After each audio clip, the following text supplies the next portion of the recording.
you and welcome to the presentation.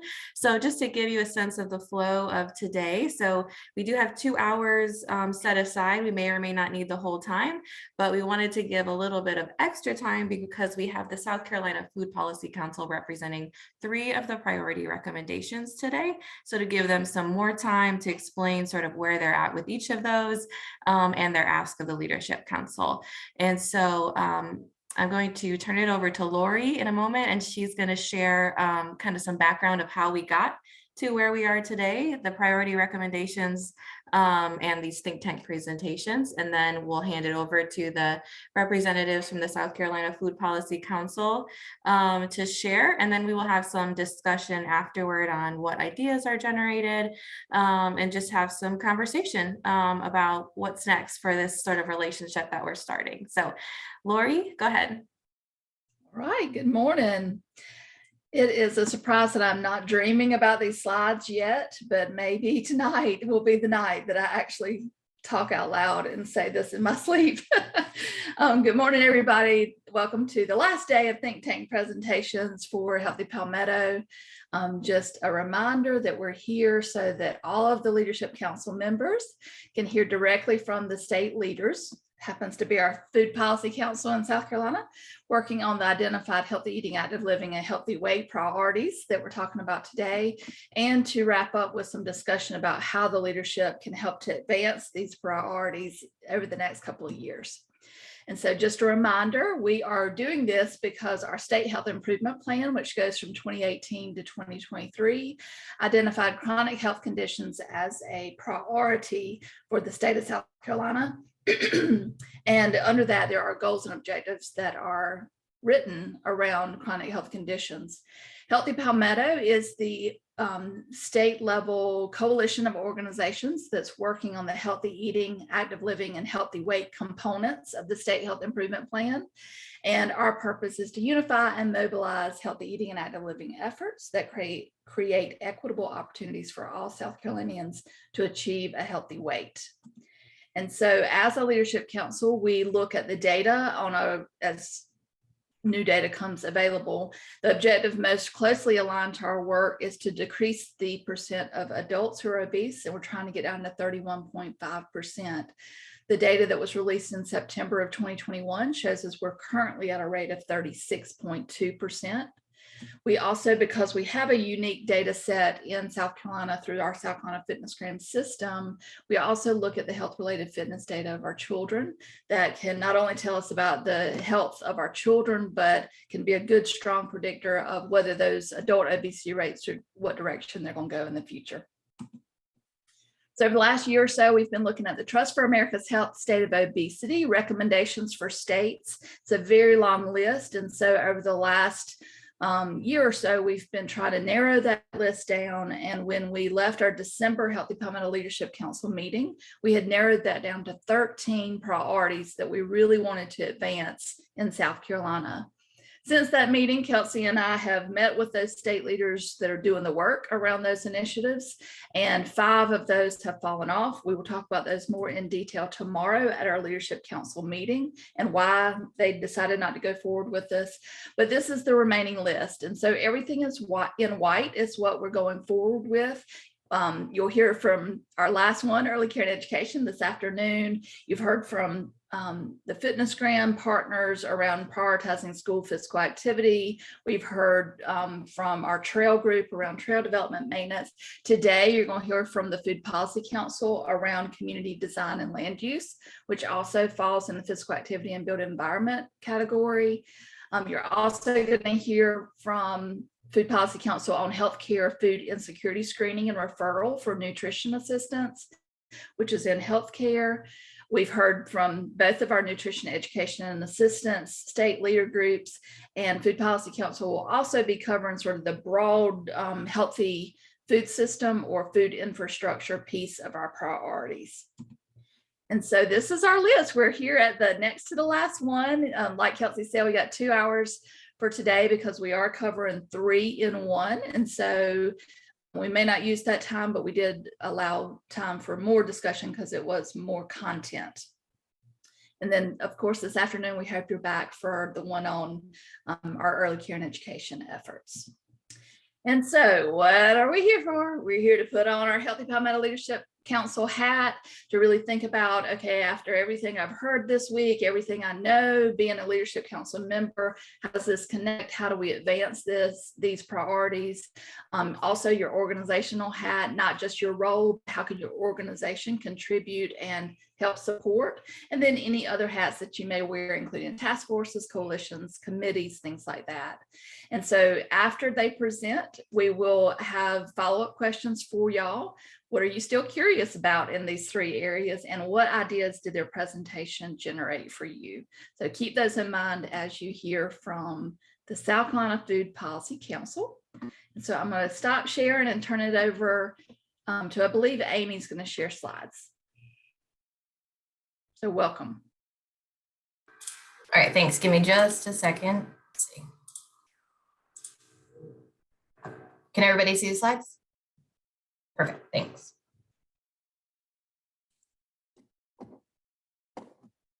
Well, good morning, everybody. Thank you so much for the opportunity for the South Carolina Food Policy Council to request some support from this collaborative. It sounds like you are very fortunate to have someone setting the context for you all and putting you in the right mindset for each of these. I know I would appreciate that. So that was fun to see. We strongly believe that there's much to be gained from working with you all at the intersection of health and food. My name is Alyssa Duncan, and I'm the chair of the South Carolina Food Policy Council. I've been a member of the board since 2018, and I previously co-chaired the board with Carrie Draper. I work at PAL in Spartanburg, where I'm the coalition and food system manager as well. And I am joined by a whole bunch of my people today, so you might not recognize some of the faces. If you don't, they're probably from the Food Policy Council. Of course, some of them are serving dual roles as part of Healthy Palmetto and the Food Policy Council. But as far as those that will be co-presenters with me today, we've got Nikki Seibert-Kelly, Amy Weaver, and Gregory Sprouse. And they'll join in a little bit as we get into more detail about what we are working on. Next slide.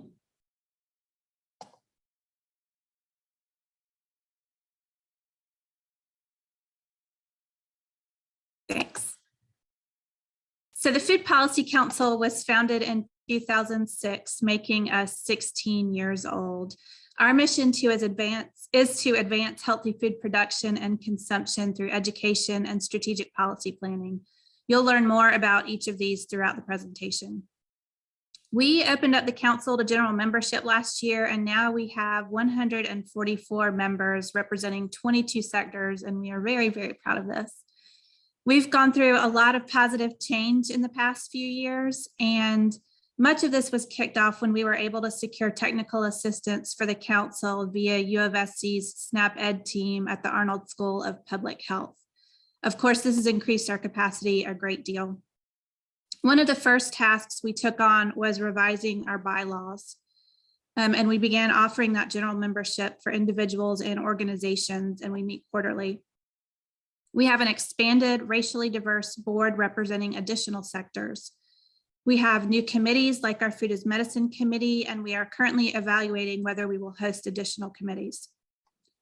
And finally, we will be overseeing a 3-year USDA Regional Food Systems Partnership grant that you'll be hearing more about later. Next slide, please.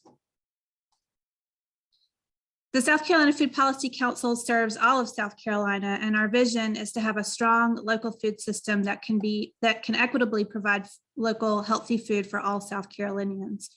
Related to that, these are some statistics on food insecurity and poverty in South Carolina. But as we progress in the presentation, we'll get more in depth about our priority populations as we discuss each of our focus areas. Generally, the South Carolina Food Policy Council doesn't serve individuals directly. What we do is work with organizations that provide direct services.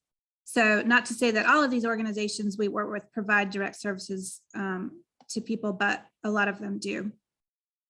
So as you can see here, our overall goal is to provide healthy local food equitably for all South Carolinians. And as everywhere, we have our work cut out for us. 13.8% of the state's population lives on a low income. Of course, as an aside, low income is determined using a very old methodology, so I personally would argue that it is more than this. Low incomes disproportionately affect more people of color. For example, 43% of African Americans were living in poverty in 2018, but they only make up 27% of the state's population. 10.9% of South Carolinians were food insecure in 2019.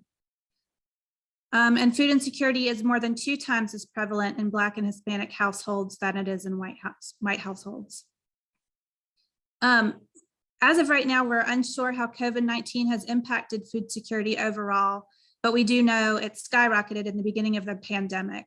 But there were stimulus checks, and we really haven't seen good data yet on how that all looks plotted out yet. Next slide.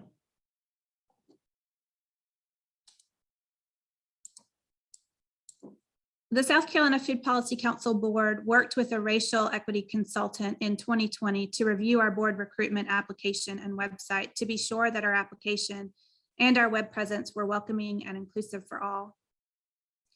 The board went through the 21 days of racial equity challenge together, debriefing through a facilitated discussion of the learnings regularly. And now we have more people of color on the board, 45%, to provide leadership for food systems work in the state. One of the exploratory committee meetings forthcoming in this month is racial equity within the food system, which we expect to form as an official committee to be responsible for developing processes and holding the South Carolina Food Policy Council and its committees accountable for ensuring racial equity is institutionalized within the organization. Key partners in the USDA statewide local food system network grant will provide equitable representation, including the Rural Resource Coalition, a minority-led organization serving limited resource groups in rural communities, and will be conducting outreach to Indigenous groups, including those with limited resources.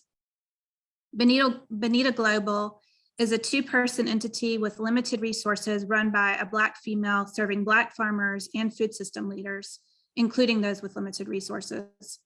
And Alianza Latina of the Midlands is a limited resource entity under the leadership of a Latino male and works with a diverse range of Latino organizations, including those with limited resources and those serving those with limited resources. The council will continue to support the growth of the general membership and the development of local food policy councils in the state, with a focus on providing support to councils serving limited resource communities. When we talk about our focus areas, we will also touch on some priority populations where we are addressing inequities. Next slide, please. These are our board members. We are from state agencies, local nonprofits focused on agriculture, public health, social determinants of health, universities, businesses, and economic development and agriculture. Next slide, please.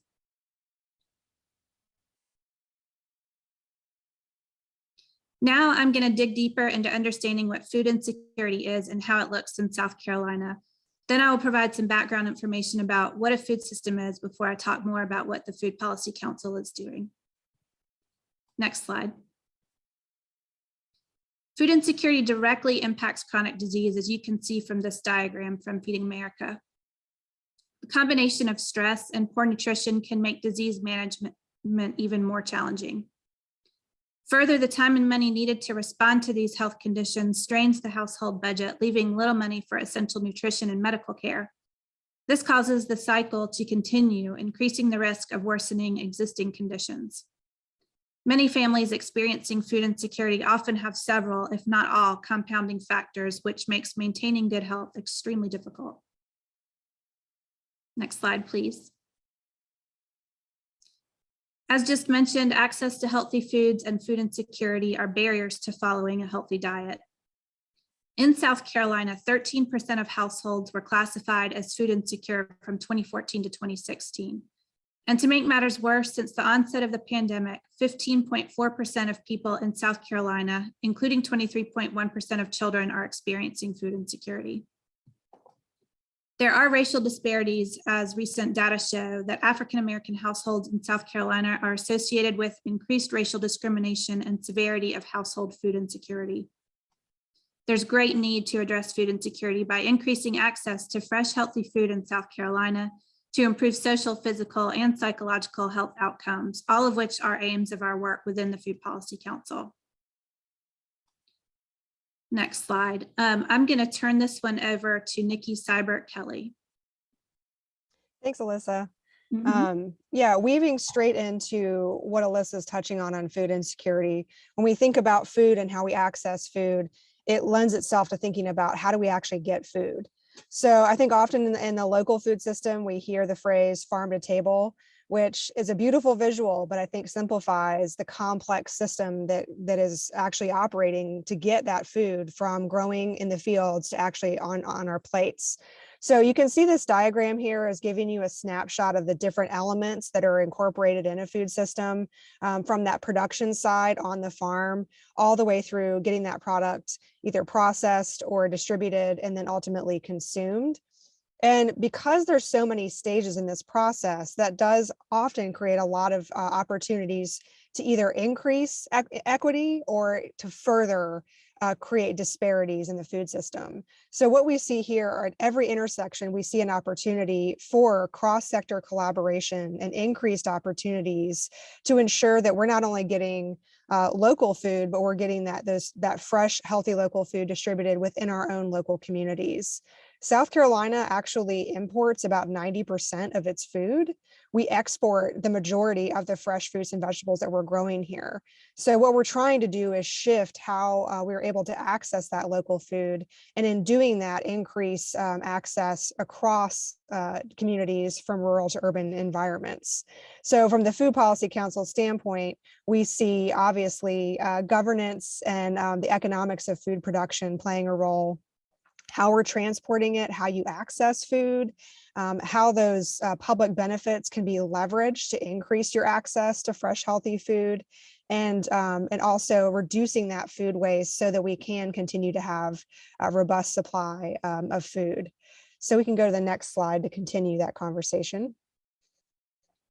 I'm going to hand this back over to Alyssa or Amy. I'm not sure. Sorry. It's to me, but we're going to hop right back to you in just a second, Nikki. Thank you.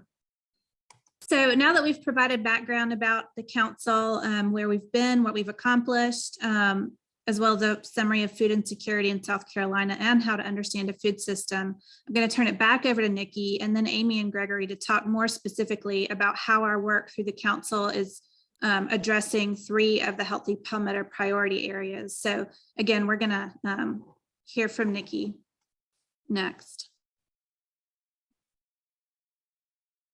All right, thank you. So as you can see in our first topic, we're going to jump back into food infrastructure. So we have our food system, and now we want to think about how does that food system look in South Carolina.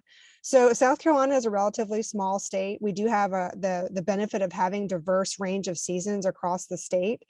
We are a state that still has a pretty large urban-rural divide. So our food system can look very different depending on where you live in the state. So the Food Policy Council is trying to provide the social and intellectual infrastructure necessary to understand the food system, to navigate the food system, and to make it more equitable. And we can do that through those physical changes in infrastructure, but also through policy, regulation, and also just creating more robust networks of individuals. So we have a number of projects that we have focused on to try and kind of create a baseline understanding of South Carolina's food system. One of the first things we did was the South Carolina Local Food System Roadmap. And that's essentially an asset map for understanding how does our food get from point A to point B? Where are the farms? Where are the distributors? Where are the food access points? And help us understand and analyze where there's gaps and where there's opportunities, and also act as a tool for advocacy. So when we're going to policymakers trying to advocate the need for additional meat processing, we can actually show them on the map. Look at all of these livestock producers and look at the lack of livestock processing. And that visual is extremely compelling when we're trying to make policy changes at the state level. In addition to that, We also recognize that a lot of farmers, especially new farmers, statistically now, are increasingly coming from non-farm backgrounds. That means folks don't have the social network to tell them where to get resources, who to contact for training, even how to get connected with policy groups and other organizations within their communities. So we created the South Carolina Farmer Resource Guide to be a place where new and existing farmers can get connected to all the organizations and agencies in the state, and also connect to those resources to ensure that they're able to be successful and thrive. Because for our food system to truly be resilient, we need our farmers to be able to sustain themselves long term and be able to support themselves so they can in turn support their communities. In parallel with that, in that creating those social connections, we felt that it's important to not only have a statewide food policy council, but also to have those local touch points. So you can see on the map in the corner there, we do have 7 local food policy councils across South Carolina that USC was able to secure support for. And a key component of these food policy councils is ensuring that their communities are building those connections between our SNAP programs, as well as our local food and farmers markets, CSAs, and other forms of local food access.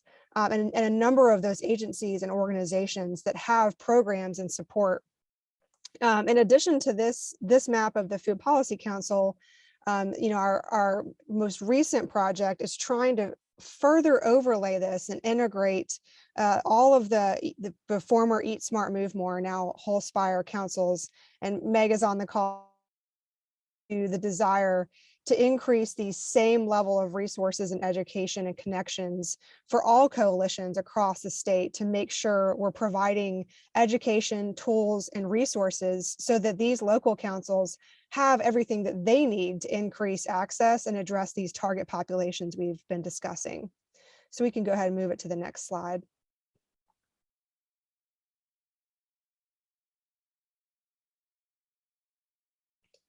So I am very excited about this. This project that is coming, that has just received funding, as mentioned by Alyssa, through the USDA Regional Food Partnership Grant, is Growing Local South Carolina.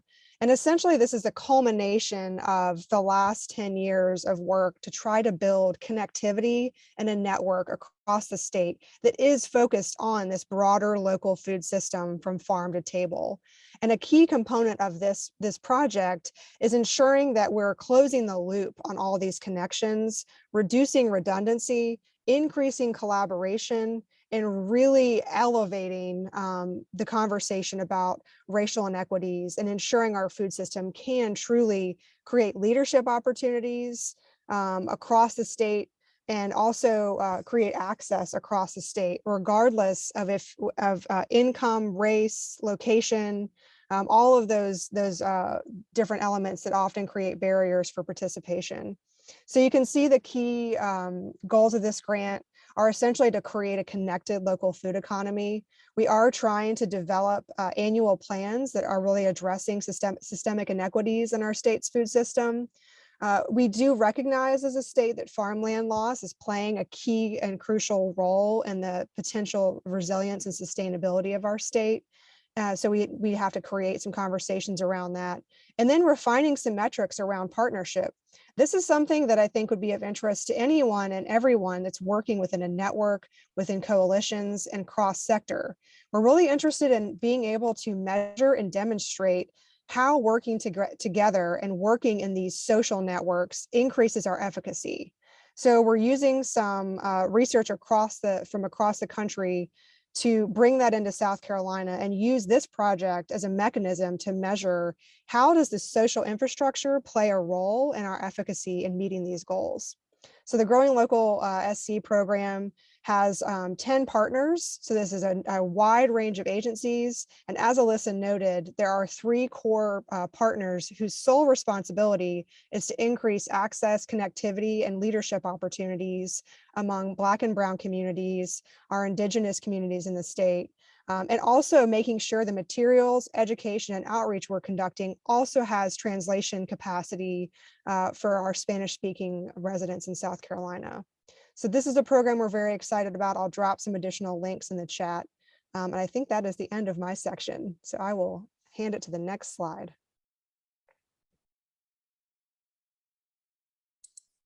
Thanks, Nikki. So we're going to turn it now over to Amy Weaver to tell us more about our work around healthcare, food insecurity screenings and referrals. Thanks, Alyssa, and good morning, everyone. My name is Amy Weaver. I'm with the University of South Carolina SNAP-Ed, which is one of the 4 implementing agencies for SNAP-Ed in the state of South Carolina. And I'm going to share a little bit more about the Food is Medicine South Carolina Committee. In my presentation, I'm going to share kind of the background and sort of where we have been and where we'd like to go as it relates to the Healthy Palmetto strategy of healthcare, food insecurity screenings and referrals. So just a little background about Food is Medicine South Carolina. So far, we have about 58 members, and our purpose of convening is to improve coordination among organizations working on healthy eating initiatives in healthcare settings, as well as to identify and facilitate the adoption of state-level nutrition policy systems and environmental changes. So the committee aims to have a coordinated approach among members within the Food Policy Council for integrating healthy food access, policy systems, and environmental change strategies in the healthcare system in South Carolina. So I'm going to share a little bit about our timeline. So we initially started convening in 2020. We started with just the implementing SNAP-Ed agencies in the state to hear a little bit more about who's doing what in healthcare settings to kind of better understand what's working and what's not, and to have more coordination among the implementing agencies.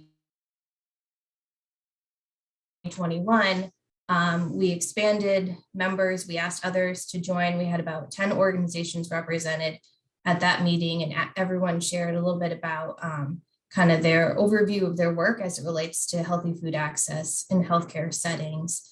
And then through February through June of 2021, we continued to expand membership. Each meeting we met monthly, and we had more members join. We had some stakeholder interviews from those representing different sectors related to food access, healthcare, and policy. We sent surveys to members to better understand, what members would like to accomplish. And we had a lot of rich discussion just about kind of our priorities and what a Food is Medicine plan in South Carolina could look like. In July of 2021, we officially named ourselves Food is Medicine South Carolina, and officially became a committee, the first committee of the South Carolina Food Policy Council. During the summer last year too, we also kind of finalized some draft goals about what it is that we'd like to accomplish and what a Food is Medicine plan could look like in the state. And then in October of last year, we had a strategic planning event that was led by the Center for Health Law and Policy Innovation at Harvard Law School, Chilpy. And it was a really great one-day retreat. Most of our members were able to attend, and it was centered around our draft goals and objectives to really kind of take a deeper dive. We had state level and national level experts present, kind of best practices. And then following each of the topic areas, we had a richer discussion around kind of what implementation would look like in South Carolina. And then after that retreat, we then kind of divided into subcommittees so that we could further, our work and have more of kind of a targeted focus, have some smaller work groups kind of taking a deeper dive into those topic areas. So, sorry, we have 7 subcommittees that were developed, and each of the subcommittees has either a lead or a co-leader. And since the subcommittees have been convening kind of since late 2021, we've been working, each of the subcommittees has been working to kind of, identify what its mission is, who its target audience is, and then sort of the short-term and long-term goals of each subcommittee. So the 7 subcommittees, we have a branding and communication subcommittee that's going to provide overall guidance and direction for, one unified voice. There's a Food is Medicine MAP subcommittee, a health equity subcommittee, nutrition education for healthcare professionals, a research and evaluation subcommittee, a transformation subcommittee, And then specific to today's presentation, there's a food insecurity screenings and referral subcommittee as well. So when I mentioned the retreat and how it was centered around our draft goals, this is a list of what our draft goals were. And although, we have our subcommittees now, we're kind of working to revise these goals a little bit and have more, smart objectives. But this kind of helps you understand a little bit more about what our initial goals are. So, looking to provide resources for healthcare and community partners, create a consistent brand for Food is Medicine, South Carolina, develop and deliver educational information to healthcare patients and staff, to have a commitment to health equity by addressing structural barriers that inhibit healthy food access, to develop a sustainability plan, monitor and evaluate efforts, and then to figure out how to encourage and facilitate the scaling up of food insecurity screenings and referrals statewide, with an emphasis on under-resourced communities as well. So Alyssa touched on this a little bit, but I do kind of want to reiterate the why of what we're doing. So there's significant evidence that supports an association between food insecurity and poor health. Food insecurity is associated with a number of chronic diseases, hypertension, diabetes, and self-indicated poor health. And by actually screening and directing food insecure patients to resources, the health clinic can help, reduce cardiovascular disease, among others. And currently, the American Academy of Pediatrics does have some guidance for screening for food insecurity and making referrals to community resources, among other policy and practice-based strategies. And so we've been kind of looking at that as guidance, as well as learning a little bit about some of the committee members who are practicing medicine and, working as patient navigators to kind of better understand what it could look like. And so this here is from Feeding America. It shows kind of a flow chart of how to identify and address food insecurity at a healthcare site. So the first step is to conduct the food insecurity screening. And I'll show an example of a common one in just a minute. And then there's kind of, 3 paths that can be taken. So the first could be to refer a patient to either an existing food bank or a food pantry, to host some kind of food program on site at the health clinic. This could be an on-site pantry. It could be a mobile food distribution, linking patients to a schedule of when a mobile food distribution would be coming, or it could be actually storing and having emergency food boxes available to patients to be able to give them if they screen. And then finding a way to make sure that patients are connected to other resources for food, such as SNAP or WIC. And so the hunger vital sign is one common food insecurity screening questionnaire. And so this is commonly used. It's quick, it's easy. There's 2 questions and a response of either often true or sometimes true to either question is considered a positive screen for food insecurity. So the provider or other healthcare staff member would ask the 2 questions. The first one is, we worried about whether our food would run out before we got money to buy more. And the second one is, the food we bought just didn't last and we didn't have money to get more. And so again, an answer of often true or sometimes true would be considered a positive screen for food insecurity.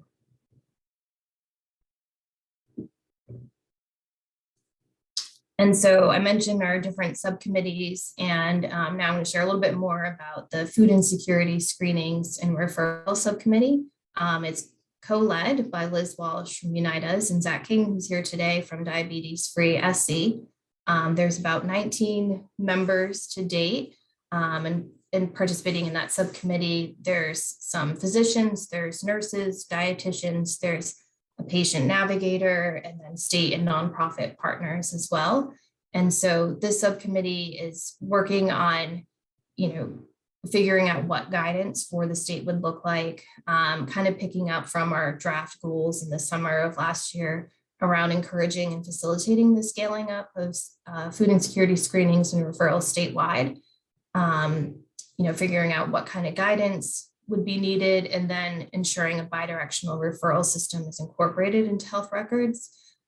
So right now, the subcommittee is still kind of in the beginning stages, trying to figure out a little bit more, revise these goals, and kind of tentatively looking at how to assess the current landscape of food as medicine interventions in the state, like what's going on, what's working, who else should be at the table, figuring out how to build consensus around common definitions and standards of practice, identify and develop guidance around best practices and innovative approaches, including screening tools and processes, referral process and platforms, community healthcare partnerships, and then also looking at establishing recommendations to be included in the state plan policy areas. So it's still a work in progress, and it's still a newer subcommittee, but it's exciting that it's getting started. And then, there's more to come.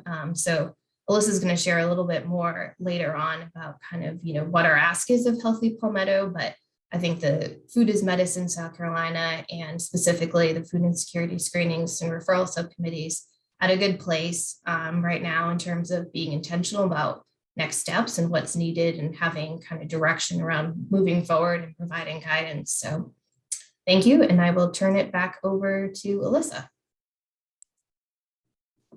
Thank you, Amy. As I was listening to Amy's presentation, I was thinking, I am the weird mother at the pediatrician's office who asked the pediatrician, I haven't gotten any food insecurity screening questions. Are you all asking that? Are you all thinking about that? Yes, they are. I've actually asked this question. Yes, they are. Oh, okay. Well, how did you come upon those questions? What questions are they? Did you talk to other healthcare systems? Are you coordinating? Of this pediatrician who knows probably the answer to none of these at the moment. But then I realized I am with my people right now at this moment on this phone call, because I bet some of you have asked a similar question or some kind of systemic question in maybe an inappropriate office or place. But yeah. Total aside. Gregory Sprouse is going to tie up the priority recommendations next in his section about the community design piece. Good morning, everyone. My name is Gregory Sprouse, and I work for Central Midlands Council of Governments. And we're a regional planning agency that serves the 4-county area around Columbia, and we're one of 10 regional planning agencies in the state. And my role here, I work in our community and economic development departments. We also do transportation planning. A lot of what I do on the transportation side is focused on bike, pedestrian, and transit planning. We work in environmental related issues, and we also run local government planning and technical assistance program. And I also help to run our sister organization, which is a 501c3 regional community development corporation, which a lot of what we do there is provide fiscal sponsorship for other organizations like the Midlands Food Alliance, which was operating in the food system world here in Columbia several years ago. I'm also a current board member of the Food Policy Committee and a former member of the South Carolina Health and Planning Advisory Committee, which I'll talk about a little bit more about in a little bit. So to start with, I want to provide a little bit of context about this area that we're talking about. Over the years, I've become really interested in how urban and regional planning practice intersects and overlaps with public health. And one of the interesting things that I've learned is that these two areas of professional practice were originally very closely aligned. Urban planning as a profession, at least in the American tradition, really emerged in the late 19th and early 20th century out of the need to address a lot of pressing public health issues at the time, such as the spread of communicable diseases because of overcrowding in cities, lack of adequate water and sewer infrastructure in our communities, and locating of factories and other polluting industries within residential and commercial areas. And these were all things that we thought we could address through good urban design and community planning, which over the course of the 20th century really took the form of developing and implementing zoning ordinances that had the effect of separating different land uses like industrial from commercial and commercial from residential. And it also promoted the development of low density, automobile dependent communities, which really became the dominant urban form in most American cities and towns, that form that most of us are familiar with. And then what really happened was planning and public health as professions kind of went in separate directions, and public health concerns started to get left out of the community planning process. And of course, now what we're realizing is that these two areas are still very closely aligned.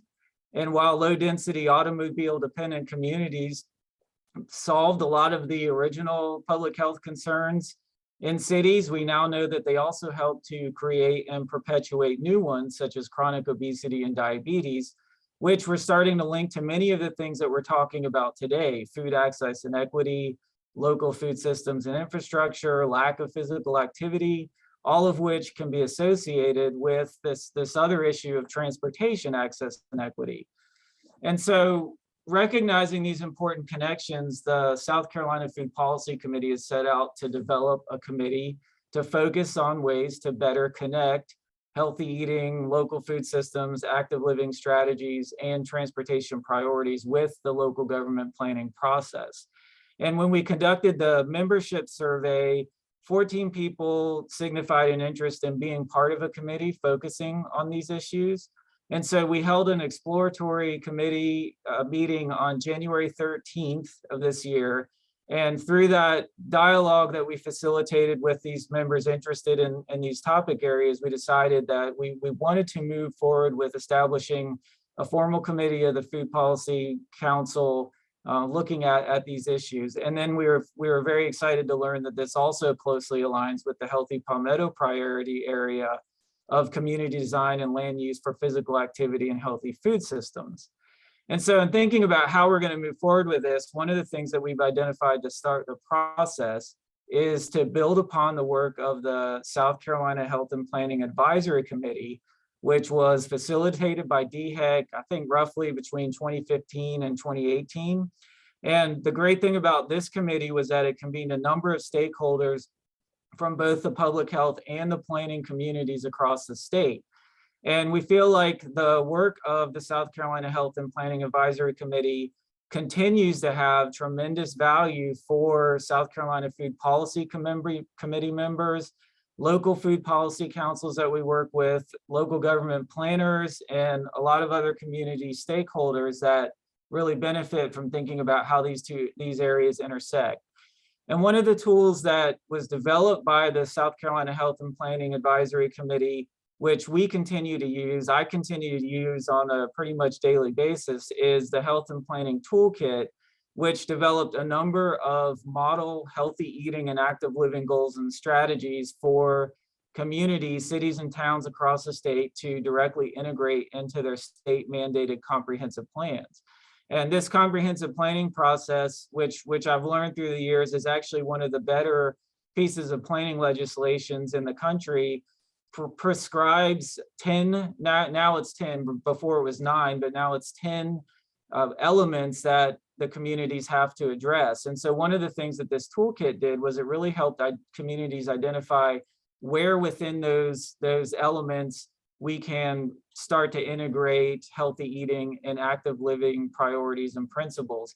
And one of the things that's really valuable about this process, even though unlike other planning processes that are mandated by the state, it really doesn't come with any funding. There's nobody at the state level looking over local governments to ensure they're implementing these plans, but it has the benefit of getting elected officials, staff in counties and cities to really start paying attention to the priority needs within their communities. And so the thinking is that if we can get active living and healthy eating priorities integrated into this planning process, that it will help local governments advocate for some of these issues. So the other thing that's important that the South Carolina Health and Planning Advisory Committee did that we feel like we can build off of is that they held a number of training sessions and developed training materials for local government planners and elected and appointed officials to how to use the toolkit and on best practices for addressing healthy eating and active living priorities in their community. So our hope is that the new committee under the South Carolina Food Policy Council can explore ways to further use and expand the reach of these tools that have already been developed, to assist our other committees, including the ones that we've talked about today, as well as the local food policy councils that we're working with the data collection and analysis process that they're using for developing their own community food assessments. A lot of data and information that can be used in the community food assessment process can be pulled directly from comprehensive plans that are already developed or being updated by communities.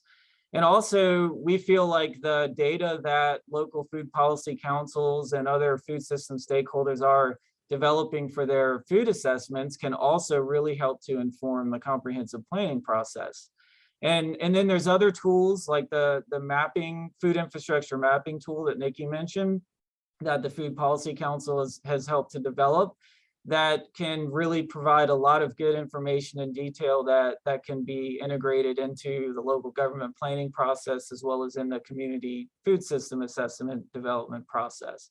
And so what we feel like this committee can really help the other committees and other stakeholders think through this process and figure out where we can get data and how we can pull this all together. And we've also identified the need for ensuring that food access and social equity concerns, especially as it relates to the priority populations that we've already talked about, are also incorporated into this local government planning process. So a good example of that is identifying food desert areas and areas where we know where food access and equity is an issue, and figuring out ways that this can be strategically integrated into those local government comprehensive plans. And so one of the other things I'll mention is that since the development of the Health and Planning Toolkit, there's been some new developments in the comprehensive planning world. In September of 2020, the state legislature passed the South Carolina Disaster Recovery and Resilience Act, which created a new planning requirement for local governments focused on resilience. And while a lot of that is focused on natural hazards and helping communities identify ways to mitigate natural hazards and respond to and recover from them, it also provides a lot of flexibility for integrating other resilience-related concepts. So food system work, healthy eating and active living could really fit into that. And so this could be a great way for this committee to further get involved with this process. And then finally, the last thing is transportation. We feel like we know that through all the conversations we've had with community groups and with our membership of the Food Policy Council and just working day to day in the planning world, transportation is something that comes up again and again related to food access, job access, social equity. And a part of that is working with communities that have identified lack of access to transportation, whether it be transit or single occupancy vehicles. And so there's a lot of things that we can do to try to address this issue through this committee. But one of the things that relates directly to the active living piece of this is through trying to promote and integrate the complete streets concepts and multimodal connectivity into all of these different planning processes that we're involved with. So that includes looking at how transit and rideshare access relates to food access and equity, but on the healthy living side of things, making sure that we are advocating for the development of sidewalks, multi-use paths and trails in areas that provide better connectivity to park and recreation facilities, healthy food retail establishments, roadside and farmers markets, and healthcare facilities. So to kind of tie this all together, we feel like the work of this committee really has a strong role in helping to support and advance the goals of the other committees that are being developed through the Food Policy Council, as well as the Healthy Palmetto priorities that we're talking about today. So we think this is going to be a really good addition to the council and will really help to advance a lot of the work that has already been done by the South Carolina Health and Planning Advisory Committee. And I did see, as I was talking, come up in the chat asking if there's a link to this toolkit, and that it is still available on the web. So as we're continuing on the presentation, I'll see if I can find that link and post it to the chat. That's all I have, Alyssa. Thanks, Gregory. I think Lori already included that link. And I'll say, I mean, that is a toolkit that was so effective. I remember being in a room full of folks being trained on that years ago. And I know I worked with someone who helped those counties integrate those recommendations from that toolkit into their comprehensive plans all over South Carolina. I'm a city and regional planner myself, had a planning firm, and included those recommendations in a plan that I wrote. So I can't wait to have that be revived and, if needed, updated, and be taking that around to folks again to make sure that we're incorporating the principles in that plan. So we've had some successes, as you've seen, as we've shared, and we've also had some challenges. And these challenges have shaped our request of Healthy Palmetto. So one of them is that we do not currently have a strategic plan, and we would really like to have one. We feel like it would take all of this work that we're speaking about to the next level.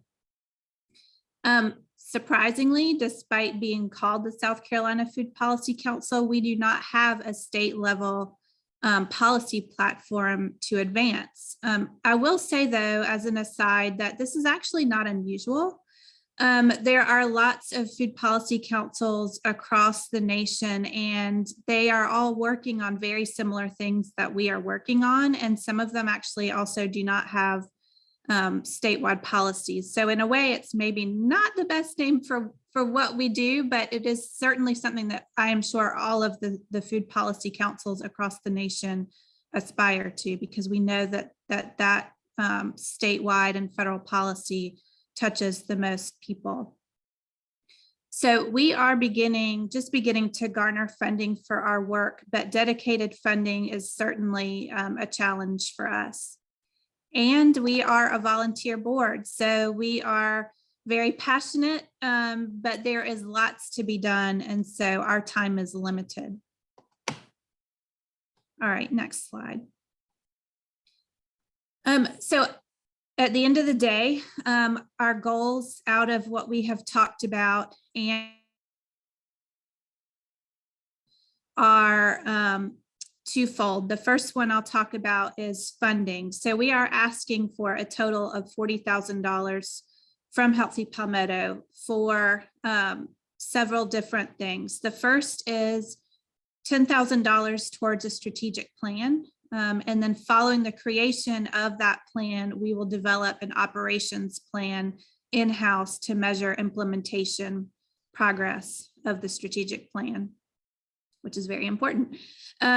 We are also requesting $15,000 to develop and execute a process for developing the state level food equity policy platform that we just talked about. And we expect that this may take the better part of a year to accomplish, because our committees that we are still forming will play a large role in developing our policy priorities. But our hope is that even though the policy agenda may not be ready during this grants timeframe, that our relationships that we are developing with you all, and some are already in place, that you all would be willing to consider advocating for some of the policies where and when it makes sense. And finally, we're requesting $15,000 to develop tools and resources to disseminate, some of which we just spoke about, to disseminate statewide, aimed at advancing, excuse me, the 3 Healthy Palmetto priority recommendations.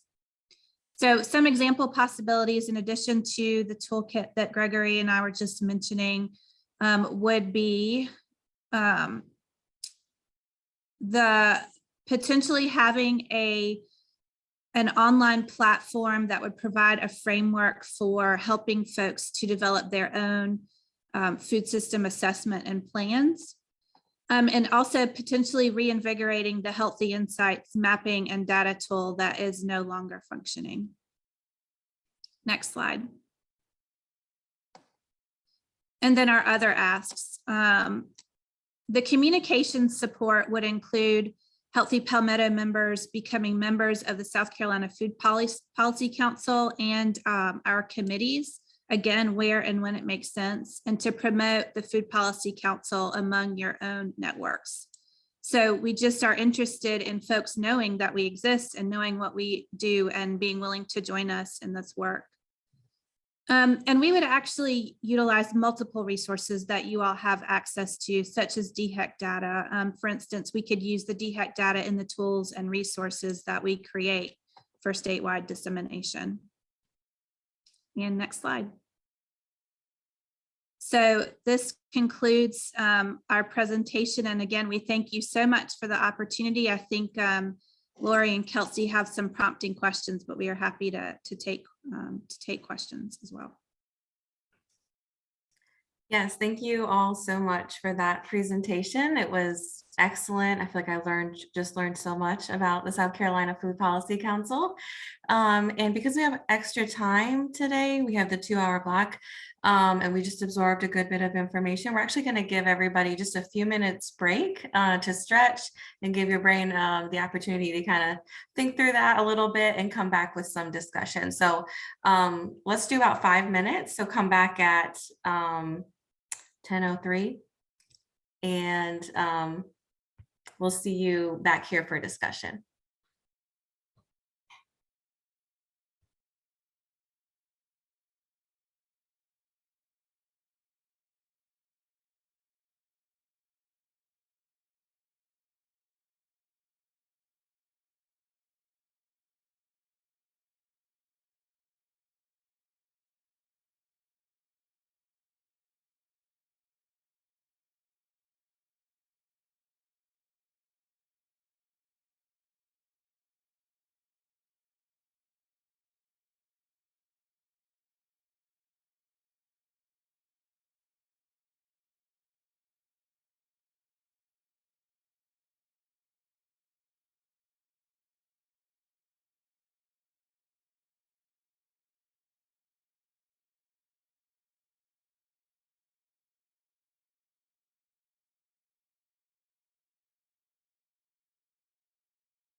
All right, we might have some people still getting back on, but that's okay. We can just get our brains back to the conversation and to the topic. And it looks like we did have a question in the chat, but I'll remind everyone of Lori's questions that she posed to the group before the presentation. So the questions to answer now in our discussion are, what are you still curious about? What can be clarified for you, or more information would you like? And then what ideas did this generate for you? And as you're thinking, I will go to the question in the chat, which is from Jeremy Pons. And he had to jump off, but so here's his question, which is about food as medicine, Amy. So I don't know if you had the chance to read this in the chat. But his main question is, what are the action points that you will carry out with the knowledge? So this is post food insecurity screening for healthcare providers. For example, what specific asks of healthcare professionals and how to practically implement food as medicine in the food supply. So what specific steps would you want them to take practically to address food insecurity? So he's kind of interested in the solutions. So if you guys have any thoughts on that, we'd love to hear them. And Jeremy is a registered dietitian, and he represents the South Carolina Academy of Nutrition and Dietetics on Healthy Palmetto, just FYI. I have a super specific example that I was going to give in my presentation, but I was afraid it was too weedy, but I think it kind of answered his second question about the food supply and food as medicine. So a real-time opportunity that's happening is that there was funding released federally.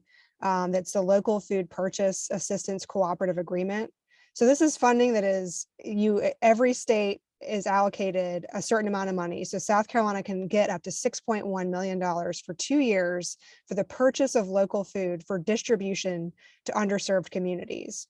But a state agency has to apply, and whatever federally recognized indigenous community you have in your state also can apply. The challenge here is that this is the first time it's ever been done, and there are only some loose parameters around how it's done. In a good way, they allow the state to figure out what works for them.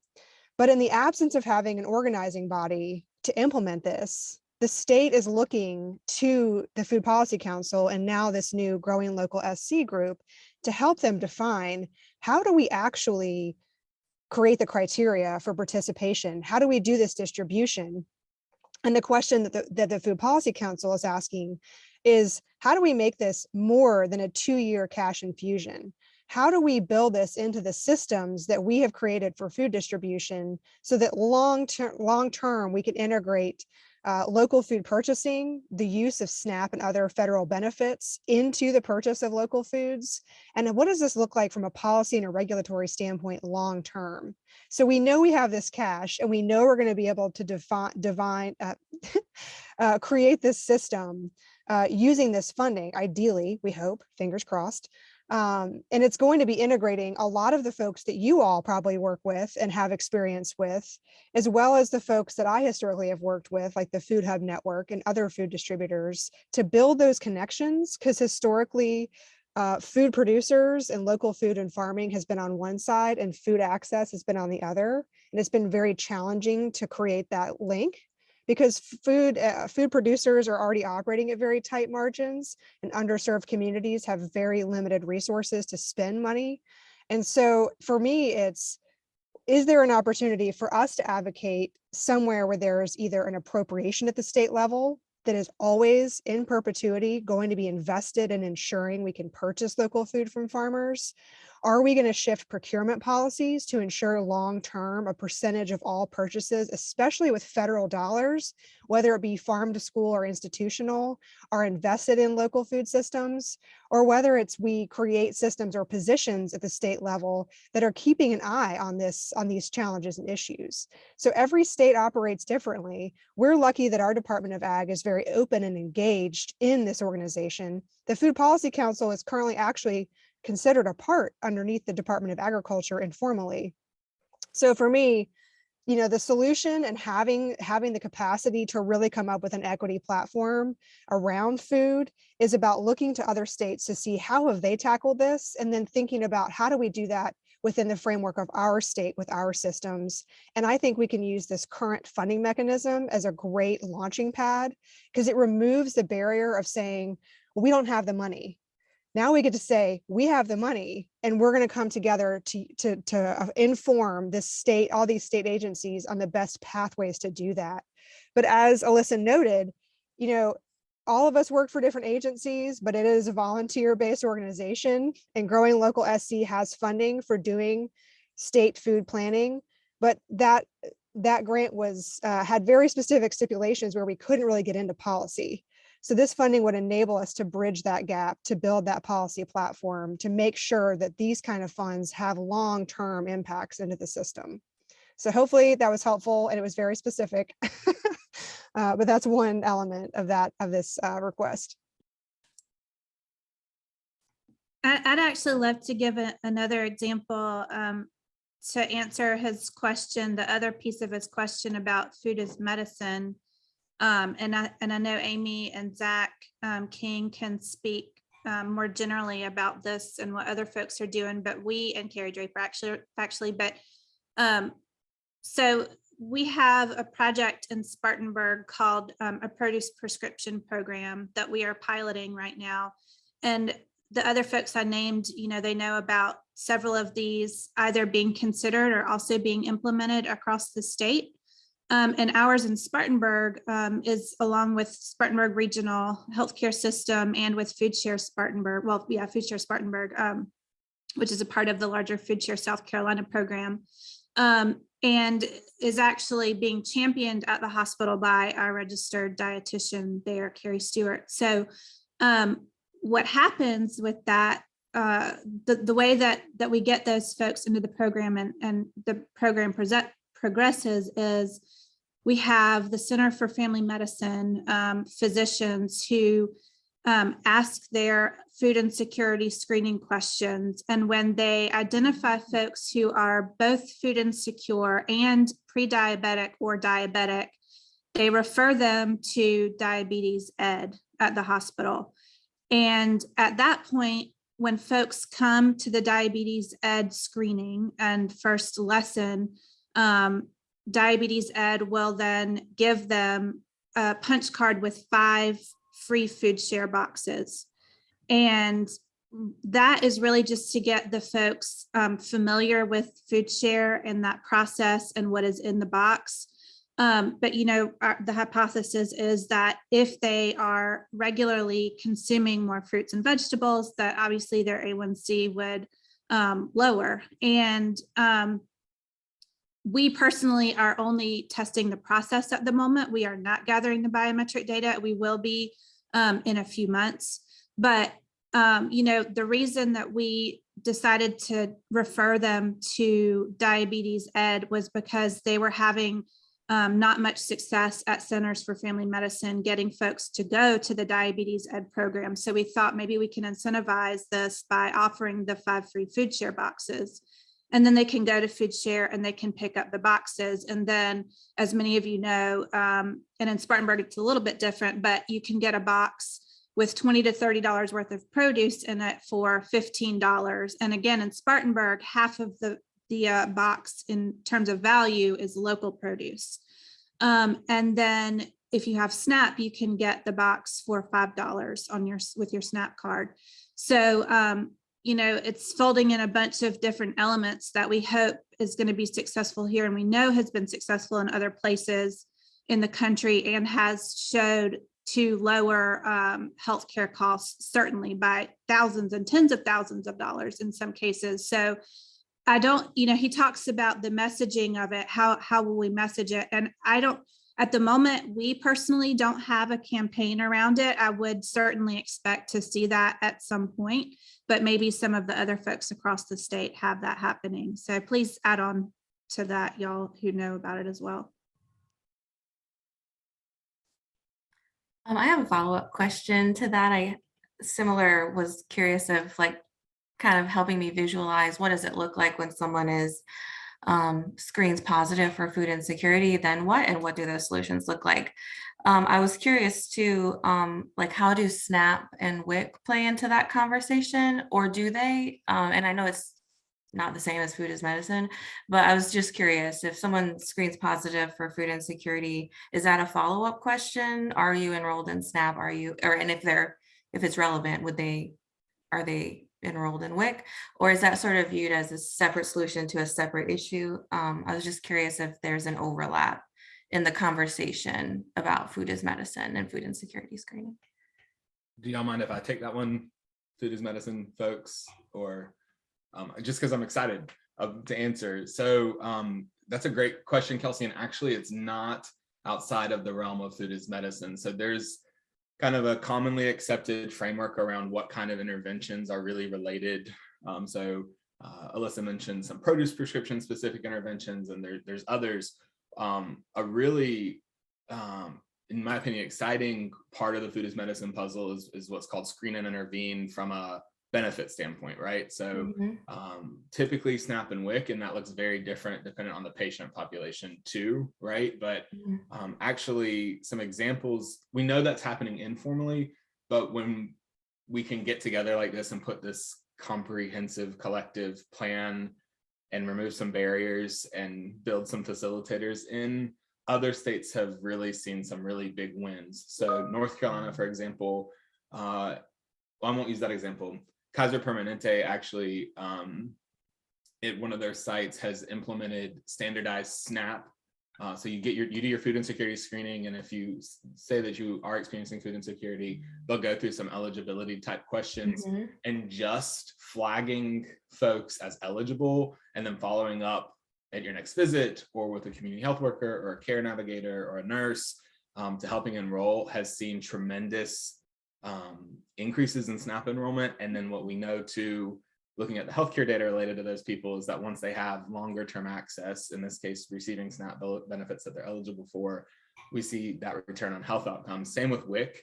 I'll actually put in the chat, FRAC just released a resource that is a summary of some national work that National WIC and the American Academy of Pediatrics have done around screen and intervene for WIC specifically, not just as a way to get pregnant women enrolled in WIC, which we know is a really great intersection point, but it also can help answer the age 2 drop off, right? Or even previous to that. We heard WIC earlier this week talk about that issue, or mention that issue in their presentation, and building that reminder and that opportunity to take the screening one step forward in the PEDS office, it can be really helpful to close that participation gap as well. So food is medicine is not necessarily just screening and then providing food.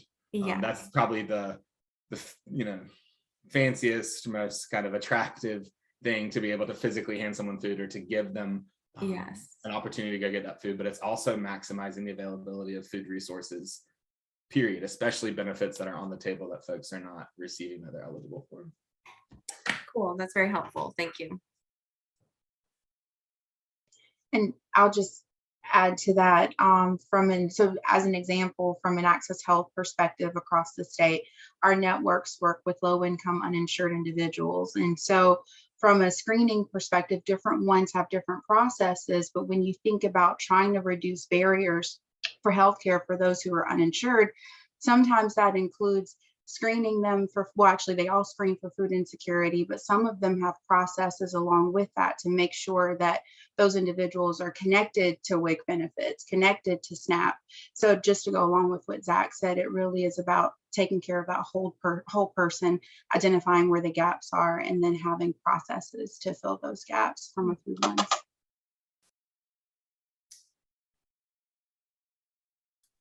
And I got kicked out. Real sorry about that. My internet went out right when I was coming back. So this may have been said, but when I was showing the example from Feeding America about the flow chart at a health clinic, I think part of that's just one example of, how a screening can be done. And there's different screening tools that can be used, and there's different kind of options for how a patient is referred. And I think part of what we'd like to achieve through doing that landscape assessment is, better understanding what works in different settings. So what works for an FQHC might be different for, a free clinic. And so, when food is medicine is getting to the point of policy recommendations or providing guidance, we haven't figured out exactly what that would be, but it may be even having a flow chart of if this, then that, there's not a one size fits all solution. And so I think with trying to bring in others to the table, and then, also with kind of figuring out what's working, what's not,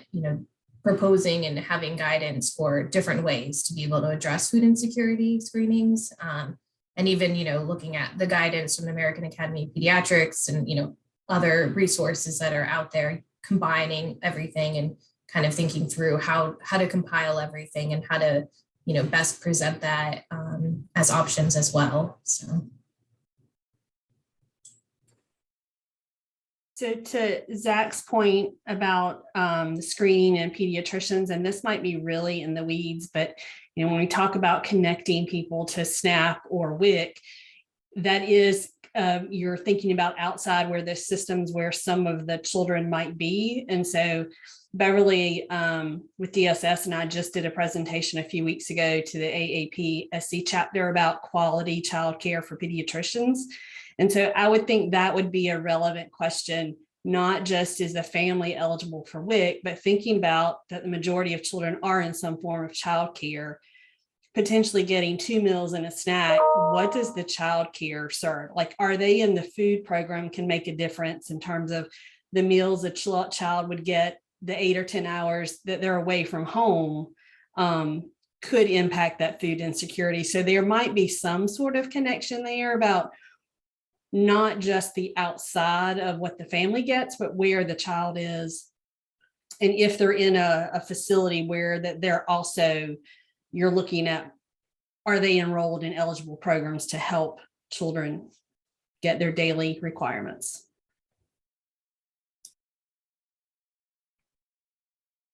Meg, go ahead. Hey, thanks, Kelsey. Alyssa, I have just a practical question for you in regards to the specific ask. The figures that were included in your ask for strategic planning and policy platform development, are those based on proposals you have already sought out, or what you believe would need to be included in an RFP? So for the strategic planning, I have two not specific, but just general. Where did you go? I'm sorry, you shifted around on here, Meg. So no, okay. So, but those were, and they're not specific there. I asked for some ballparks. And the policy, so we'd have to still put out a request. Mm-hmm. And the policy platform is as a ballpark guesstimate based on previous consultants that some of us have had and the work that we think would be involved. So they're not based on specific things that we've already put out. Okay.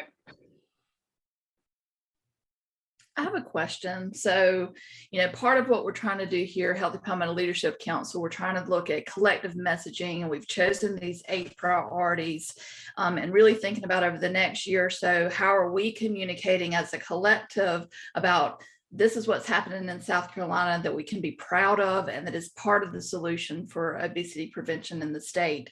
And so the question I think is the strategic planning and all that, because this healthy food system is such a large complex, it's so big, it's hard to get your hands around like what needs to actually be communicated, and so the strategic planning process that y'all are proposing going through during this grant period, would that provide some very specific recommendations that the organizations on Healthy Palmetto Leadership Council, Alliance for a Healthier South Carolina, that we could all sort of get behind and say, these are important in South Carolina, and these are very specific things, not broad and vague, and because I think that's where we've lived as a leadership council over the last 2 years, is we've been sort of vague and not really tangible things.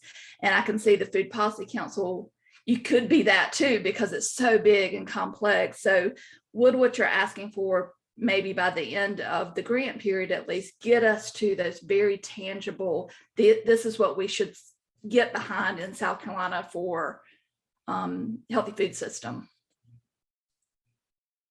I think that's something we can certainly write into whatever RFP we put out for folks to include. And I think, though, that it's also gonna need to be a discussion between us and y'all as to what the goals are, who the audiences would be. So I can't speak specifically to any of it either. It is very wide, and I am not the best with messaging and communication. So, I mean, certainly, I think, you know, part of the point of our strategic plan is to whittle down what some of our focus areas will be moving forward. I mean, it's obvious what some of them have become. Is there anything else we haven't considered?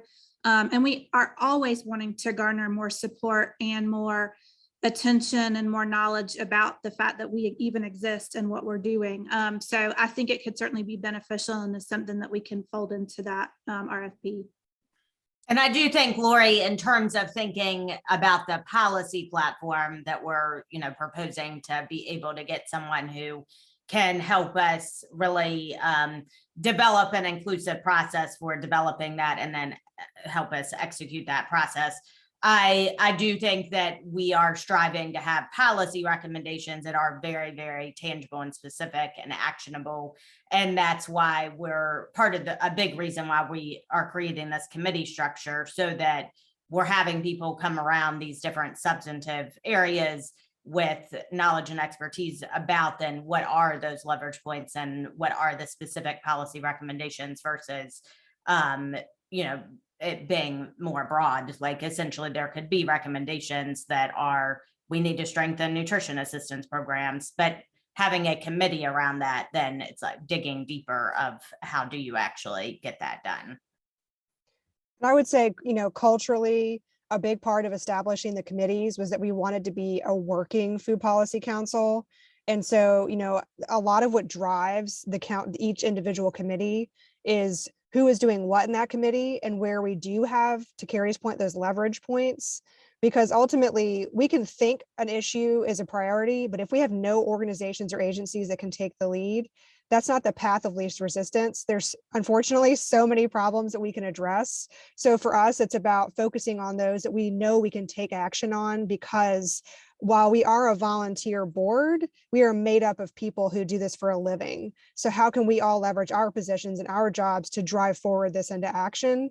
And just from like a personality standpoint, I think most of us on the board are there because we want to get stuff done. Like, we are not, there's a lot of overlap, there's a lot of redundancy, and we're trying to really reduce that by having facilitated conversations that are action driven. And then on the flip side, because one of the intentions of the membership is that we can then communicate with everyone that's a member through all these committees. Here's who's doing what, where, when. And we've already seen this happen with this new Growing Local SC. We knew that we wanted to do a racial equity committee that, to Alyssa's point earlier, really drives the conversation about how do we embed this and center this in all of the work we do. And even since we created this slide deck to share with you, we've already worked together through the Food as Medicine Committee under Amy to combine her equity committee with the Food Policies Equity Committee for them to be one, because there's no need to have two in the same space. So really driving forward the collaboration so that we can all roll up our sleeves and get to work. Thank you. That was very helpful. I think my comment sort of goes in line with Jeremy's. A lot of us, we're not just representing the collective of Healthy Palmetto, but it's each individual organization. And so we're sort of looking to the Food Policy Council to say, okay, what are our marching orders? What do you want us to do? What do you need help with to advance what your platform is, or what those key items are that we need to be putting concerted effort forward in South Carolina. So we're going to be looking to y'all over this next 18 months or so to sort of help us define that. And that doesn't mean that people on Healthy Palmetto Leadership Council, if you want to go be part of Food Policy Council, we promote that too, you or others in your organization, to get more into the nitty-gritty detail of defining. But we as a leadership council really would be looking to y'all to tell us, how we can support you in very specific things for South Carolina, whether that's policy or trying trying to get the word out, or professional development, or whatever those needs come up over the year.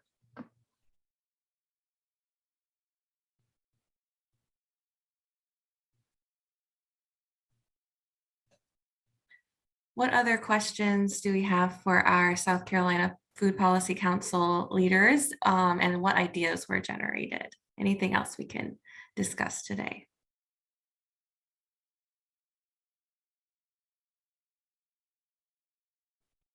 I think I was very interested when Nikki shared that y'all are trying to figure out how to measure the partnerships.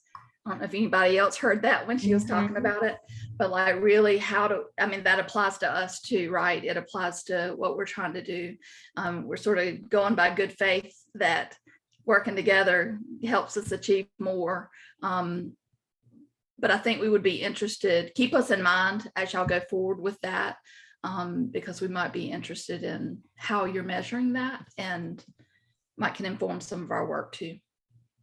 Yeah, and I'll actually share the research paper that has actually created the criteria that we're going to be using to measure. And then I just put in the chat the actual tool that we're using. So it's an online software platform that they custom build around your evaluation and what it is you want to measure, but it's specific to evaluating network efficacy.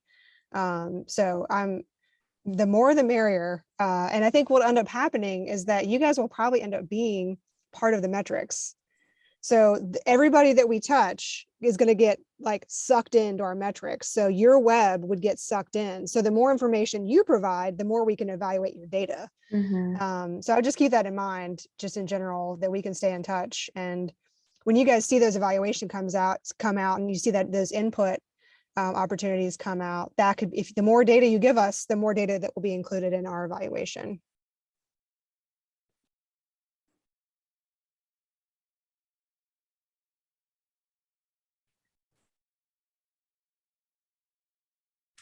Anything else from anyone?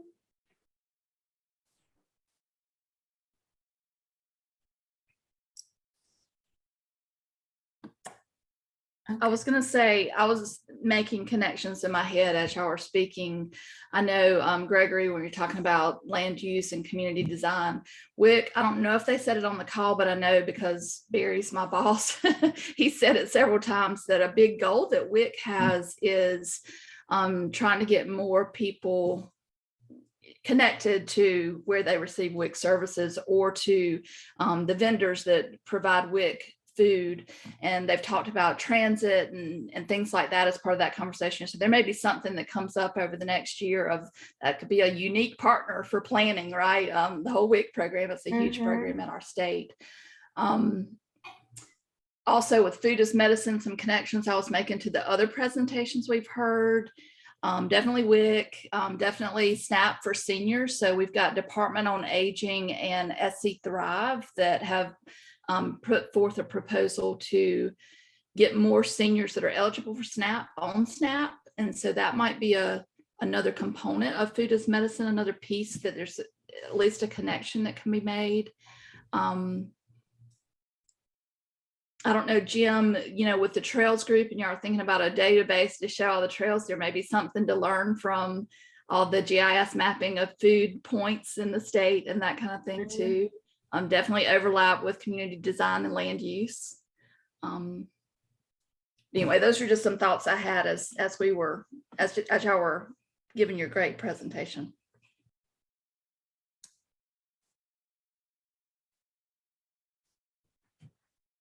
All right, well, thank you everyone for being here today. Thank you for listening. Thank you for your presentation. It was a lot of great information, and I think the wheels are just beginning to turn of all the ways that all the potential partnerships and the ways that we can collaborate moving forward. So we're going to continue the conversation, and we'll get back to you all. The South Carolina Food Policy Council will get back to you about next steps. For our Leadership Council members, we have one more meeting this afternoon, one more presentation from Misty, and that's at 1 p.m. And also just a quick reminder in case you have some time in your schedule today. If you missed any of the previous think tank presentations, they are in Teams. So we would greatly appreciate your time to try to watch some of those that you've missed for tomorrow's Leadership Council meeting in the afternoon. So But otherwise, we'll see most of you at 1 o'clock, and the rest of you enjoy your day. Thank you. Thank you. Thank you. Thank you. Thank you.